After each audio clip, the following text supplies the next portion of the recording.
Badan Penanggulangan Bencana Daerah Sumatera Selatan saat ini sedang terfokuskan untuk pemadaman kebakaran hutan dan lahan yang terjadi di Kabupaten Muara Enim dan di daerah Muara Belidah. Tanggulangi kebakaran hutan dan lahan pada kemarau ini, Badan Penanggulangan Bencana Daerah Sumatera Selatan terus lakukan berbagai langkah penanganan. Sudirman, Kepala Bidang Penanganan Darurat mengatakan, saat ini BPBD Sumatera Selatan sedang terfokuskan pemadaman kebakaran hutan dan lahan melalui jalur darat dan udara di Kabupaten Muara Enim di daerah Muara Belidah. Dengan bantuan dari BNPB berupa 2 helikopter patroli dan 7 helikopter waterbombing.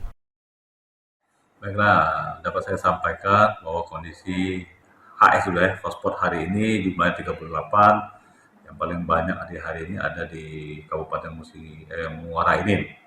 Nah, ketepatan juga kondisi ini memang ada yang terbakar, contoh sekarang ini yang lagi terbakar di Muara Enim di Muara Belidah.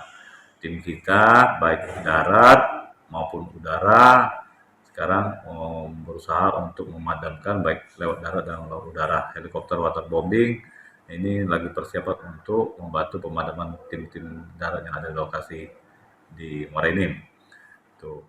Ditambahkan Sudirman, BPBD Sumatera Selatan telah berhasil memadamkan kebakaran hutan dan lahan di Kabupaten Pali dan menghimbau masyarakat di daerah yang rawan akan kebakaran dilarang untuk membuka lahan dengan cara dibakar, serta segera melaporkan ke posko-posko yang didirikan oleh BPBD Sumatera Selatan ketika melihat